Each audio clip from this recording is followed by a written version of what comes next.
The darkness over the Pacific Ocean was shattered by the deafening roar of turbine engines as something impossible began to unfold. 400 hours, January 28, 2026. The United States Indo-Pacific Command detected what military analysts are calling the most audacious naval provocation since the Cold War. China's People's Liberation Army Navy had done the unthinkable. 3 Type 055 destroyers, the most advanced warships in the Chinese fleet, supported by the aircraft carrier Shandong, were slicing through the waves directly toward the Hawaiian Islands. Not on a training exercise, not on a diplomatic mission, but in what Beijing is calling a sovereignty patrol, just 150 miles from Pearl Harbor, the heart of American Pacific power. President Trump's response? Immediate.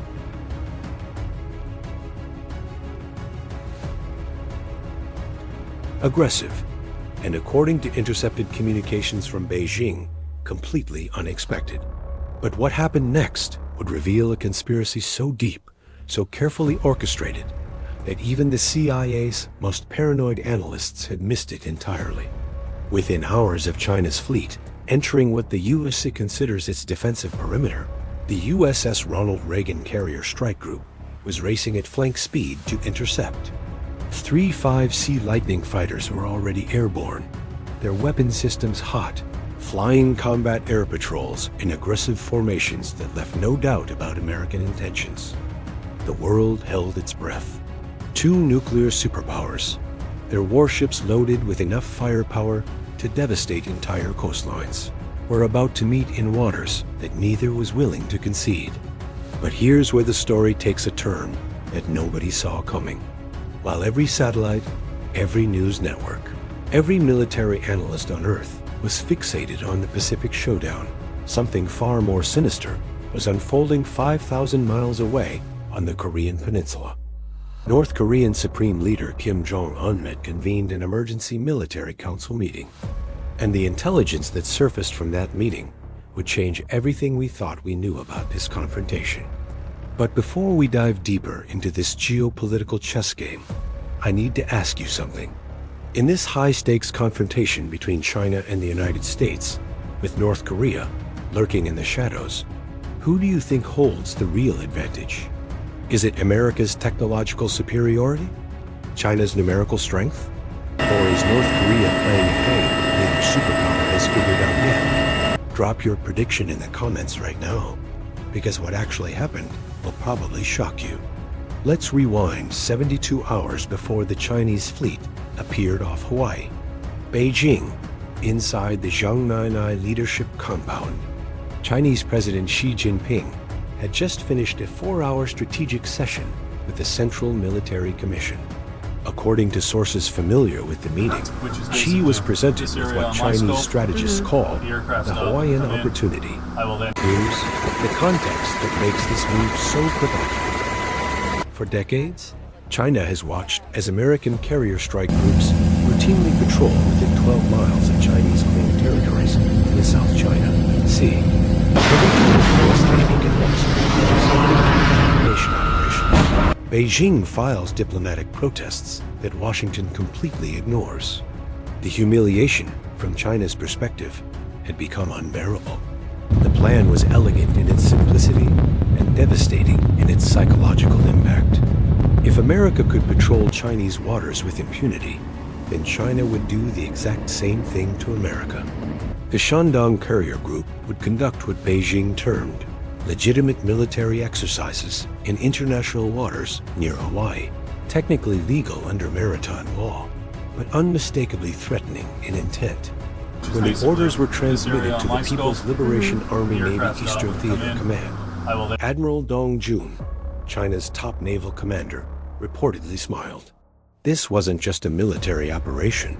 It was a message written in steel and seawater that would be impossible for Washington to ignore. The Chinese fleet departed from Qingdao Naval Base on January 24th, under the cover of what Beijing announced as routine training exercises. Western intelligence agencies noted the departure, but assessed it as standard operational activity. After all, China conducts dozens of naval exercises every month, But this time was different. Instead of heading south toward the South China Sea or east toward the Philippine Sea, the Chinese formation turned northeast, setting a course that would take them directly across the Pacific toward the Hawaiian island chain. By January 26th, alarm bells were ringing throughout U.S. Pacific Command. The trajectory was unmistakable. China wasn't just testing boundaries, they were crossing them. At 0630 hours on January 27th, the Situation Room in the White House erupted into controlled chaos. National Security Advisor Mike Waltz burst into President Trump's morning briefing with reconnaissance images that caused the president to immediately cancel his entire schedule. "Mr. President," Waltz reportedly said, "the Chinese are 400 miles out and closing. They'll be within visual range of Oahu by tomorrow morning." Trump's response, according to sources in the room, was characteristically blunt. "Then meet them.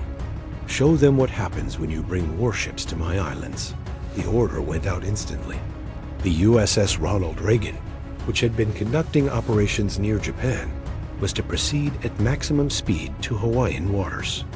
The USS Carl Vinson, already in the Eastern Pacific, altered course immediately. Within 6 hours, the United States had assembled what military analysts were calling the most powerful concentration of naval firepower in the Pacific since World War II. But the Chinese kept coming. Admiral Li Ming, commander of the Shandong carrier group, received new orders from Beijing as his formation entered what the U.S. Navy considers its inner defensive perimeter. Maintain course, maintain speed. Do not deviate regardless of American posturing. The Chinese destroyers activated their Type 346B active electronically scanned array radars, painting American aircraft with targeting solutions. It was a deliberate provocation, the naval equivalent of putting your finger on the trigger without actually firing. On the American side, the response was equally aggressive. EA-18G Growler electronic warfare aircraft began orbiting the Chinese fleet, their jamming pods active, ready to blind every Chinese radar and communication system at a moment's notice. P-8 Poseidon maritime patrol aircraft dropped sonobuoys in a dense pattern around the Chinese formation, tracking every movement, every depth change, every tactical adjustment.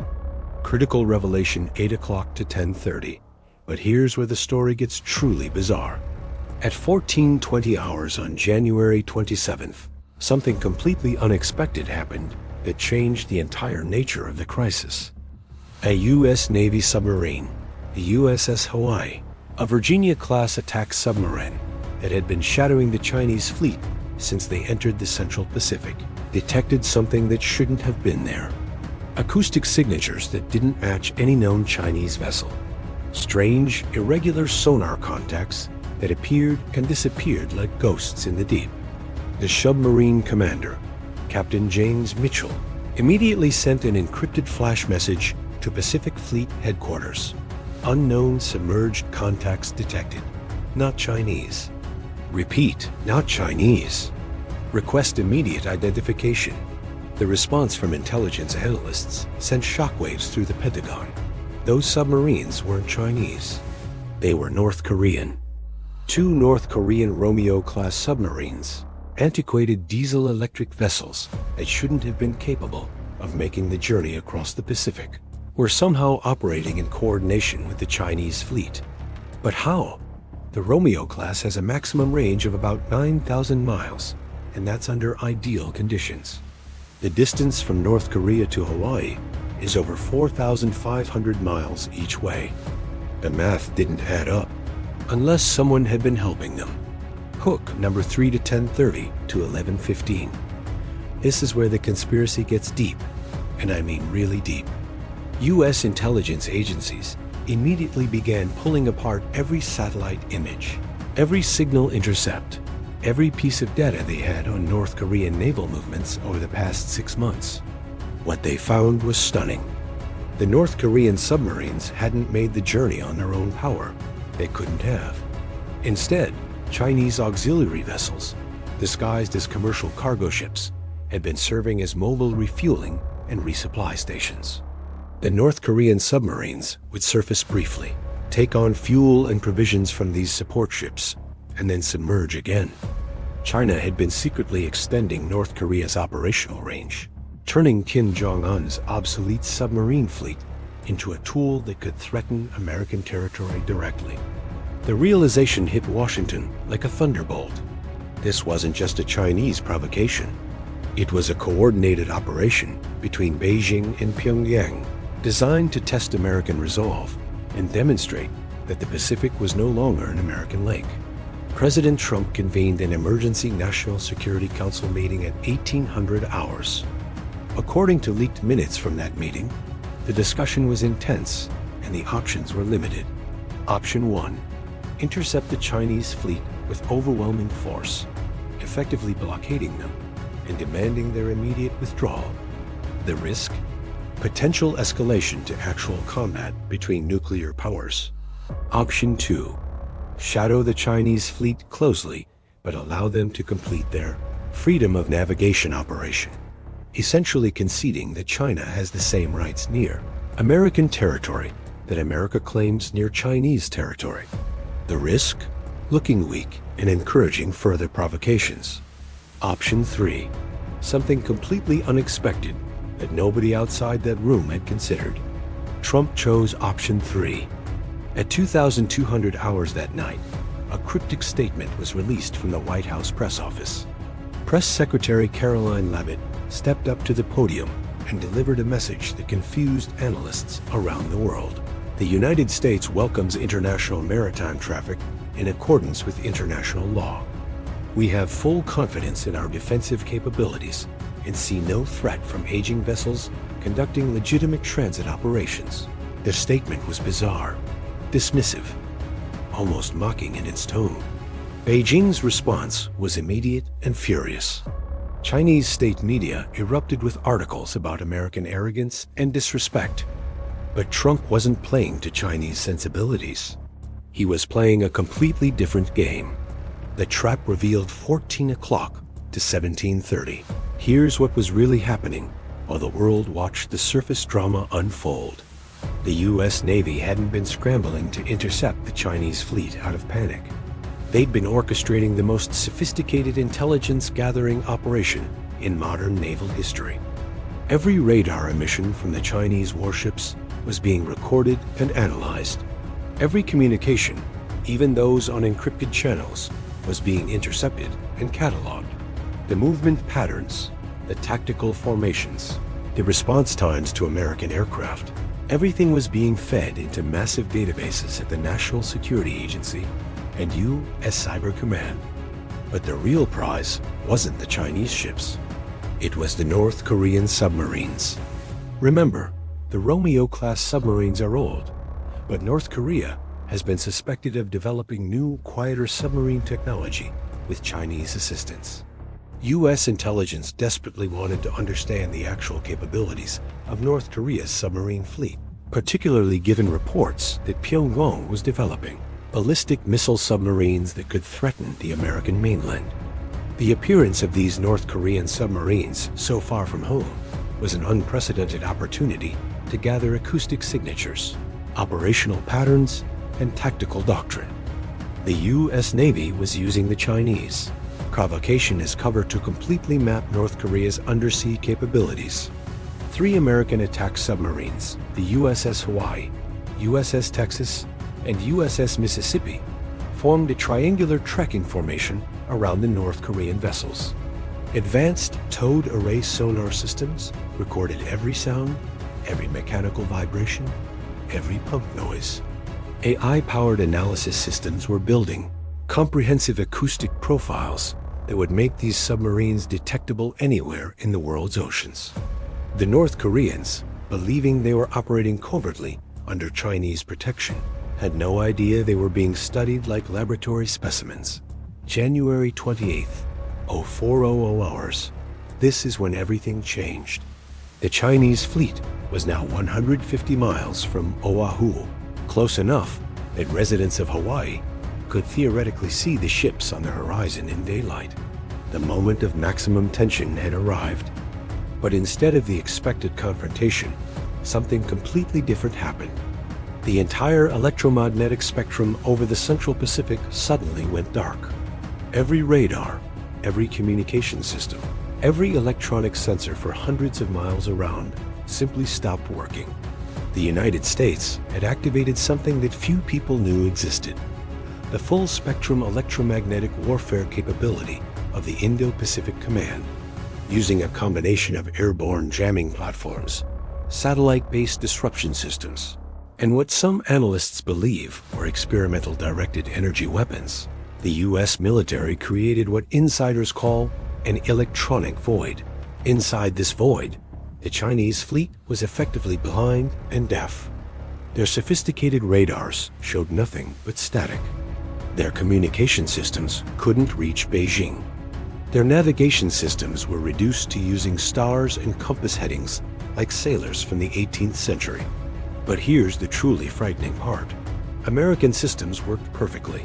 Through quantum encrypted communications and frequency hopping radars that operated on wavelengths the jamming didn't affect, U.S. forces maintained complete situational awareness while their adversaries stumbled in electronic darkness. Admiral Samuel Paparo, commander of U.S. Indo-Pacific Command, sent a single encrypted message to the Chinese fleet commander via undersea acoustic communication, a method that bypassed all the electromagnetic jamming. You are operating in waters where we control the information environment. Your next move will determine whether you leave under your own power or require assistance. But remember those North Korean submarines? This is where their role in this drama becomes absolutely critical, because what they were really doing out there wasn't what anyone thought. At 0630 hours, as the electronic warfare operation reached its peak, the USS Hawaii detected something that caused immediate alarm. The North Korean submarines weren't just shadowing the Chinese fleet. They were maneuvering into attack positions. The acoustic data was unmistakable. Torpedo tube doors were opening. The submarines were going to weapons-ready status. But the target wasn't American ships. The North Korean submarines were positioning themselves to attack the Chinese fleet. The revelation was staggering. This wasn't a coordinated China-North Korea operation at all. It was a North Korean ambush using the Chinese provocation as cover. U.S. intelligence analysts immediately began pulling apart the strategic logic. Why would North Korea attack its primary benefactor? The answer, when it emerged from intercepted communications and defector intelligence, was almost too incredible to believe. Kim Jong-un had decided that North Korea's dependence on China was a strategic vulnerability that needed to be eliminated. If North Korea could demonstrate the capability to threaten Chinese forces, even while they operated under Beijing's protection, it would fundamentally reset the power dynamic in Northeast Asia. North Korea wouldn't be China's client state anymore. They'd be an independent nuclear power that even Beijing had to treat with respect and caution. The plan was insane, desperate, and surprisingly sophisticated. North Korea would torpedo one or two Chinese warships, blame it on an American submarine attack in the chaos of the confrontation, and in the resulting confusion, potentially trigger a military confrontation between China and the United States that would benefit Pyongyang's interests. The United States now faced an impossible decision. They could allow the North Korean attack to proceed, which would likely trigger a massive military response from China against what Beijing would assume were American submarines. This could spiral into full-scale conflict. Or they could warn China about the impending North Korean attack, which would expose the depth of American intelligence capabilities and potentially create a strange situation where the US and China were cooperating against North Korea. President Trump made a decision that shocked his own national security team. He chose a third option that nobody had considered. At 0645 hours, the electromagnetic jamming was suddenly lifted. Chinese radars and communications sprang back to life. At the exact same moment, US P-8 Poseidon aircraft began active sonar pinging, not targeting the Chinese ships, but hammering the water around the North Korean submarines with high-intensity acoustic waves. The North Korean submarines, suddenly illuminated by American sonar and exposed to both US and Chinese detection systems simultaneously, had their attack completely disrupted. The element of surprise was destroyed. The torpedo attack became impossible. But here's the genius of the move. The United States never directly communicated with China about the North Korean threat. Instead, they simply removed the electronic warfare blanket and let the Chinese fleet's own sensors detect the North Korean submarines in attack positions. From Beijing's perspective, they discovered the betrayal on their own. The loss of face was minimized because China wasn't warned by America. They detected the threat themselves with their own capabilities. What happened next occurred with shocking speed. The Chinese fleet immediately altered course, moving away from Hawaiian waters at maximum speed. But more significantly, 2 Chinese anti-submarine frigates that had been part of the formation peeled off and began aggressively prosecuting the North Korean submarines with active sonar. The North Korean submarines, now hunted by both American and Chinese forces, had no choice but to surface. International maritime law prohibits attacking submarines that have surfaced and are flying national colors. The 2 Romeo-class vessels rose to the surface, their crews emerging onto the decks with hands raised, a gesture of surrender that was captured by American reconnaissance aircraft. But they weren't surrendering to the Americans. They were surrendering to the Chinese. Chinese sailors from the anti-submarine frigates boarded the North Korean submarines. Within hours, both vessels were being towed back toward Chinese territorial waters.